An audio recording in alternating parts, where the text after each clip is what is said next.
اب ایک سوال آپ سے یہ ہے کہ اگر کوئی فرقہ یا کوئی بھی ہو جو صحابہ کرام کو نہیں مانتا، توہین الگ چیز ہے، نہ ماننا الگ چیز ہے، توہین تو جو کرتا ہے، جو توہین کرتا ہے تو وہ ہے لعنتی۔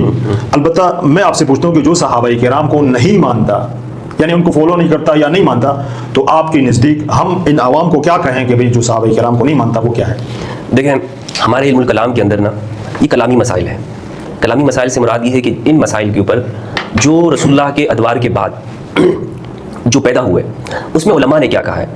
ان کلامی مسائل کے اوپر جو علماء کا موقف ہے، ہمارے کسی بھی مستند عالم دین نے یہ نہیں کہا کہ صحابہ پر ایمان لانا واجب ہے، ایمانیات میں نہیں رکھا۔ آپ ایمان مجمل پڑھ لیں، ایمان مفصل پڑھ لیں، کہیں پر یہ نہیں ہے آمنت باللہ وملائکتہ وکتبہ ورسلہ والیوم الآخر والقدر خیرہ وشرہ اللہ تعالی البعث بعد الموت، اس میں یہ نہیں ہے وبصحابتہ، کہیں یہ لفظ ہی نہیں ہے۔ تو جو ایمان مفصل، ایمان مجمل جو ہمارے بچوں کو رٹوایا جاتا ہے اس میں یہ چیز ہے نہیں۔ تو اس کا مطلب یہ کہ ایمانی مسئلہ نہیں ہے، یہ کلامی مسئلہ ہے جو بعد کے حکمرانوں کے زمانے کے اندر سیاسی چپکلشوں اور مشاجرات کی وجہ سے یہ معاملہ پیدا ہوا۔ تو اس حوالے سے تو جو قرآن مجید میں بیان نہ ہو، سنت رسول کے اندر نہ ہو، ہم کفر تکفیر نہیں کر سکتے، اس کے اوپر اس پہ تکفیر نہیں ہو سکتی۔ اگر ایک شخص یہ کہتا ہے کہ میں نہیں مانتا تو تکفیر آپ نہیں کر سکتے۔ ہمارے علماء نے زیادہ سے زیادہ یہ کہا ہے کہ یہ شخص بدعتی ہے، فاسق ہے، یا اس کے لیے کہا ہے کہ یہ شخص اہل سنت والجماعت میں سے نہیں ہے۔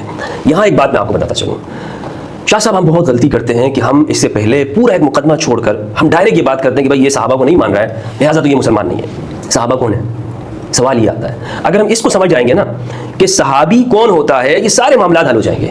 مجھے آج تک ایسا کوئی شخص نہیں ملا کہ جو صحابی کو نہ مانتے، حتیٰ کہ اہل تشیع بھی، شیعہ بھی صحابہ کرام کو مانتے ہیں۔ وہ صحابہ کی ڈیفینیشن ان کے ہاں الگ ہے، اچھا جی، صحابہ کو وہ بھی مانتے ہیں، صحابہ کا وہ بھی احترام کرتے ہیں، لیکن جن کو ہم اہل سنت صحابہ میں شامل کر رہے ہوتے ہیں وہ کہتے ہیں بھائی نہیں، ہم اس ڈیفینیشن کو نہیں مان رہے کیونکہ اس تعریف میں نہیں آ رہی۔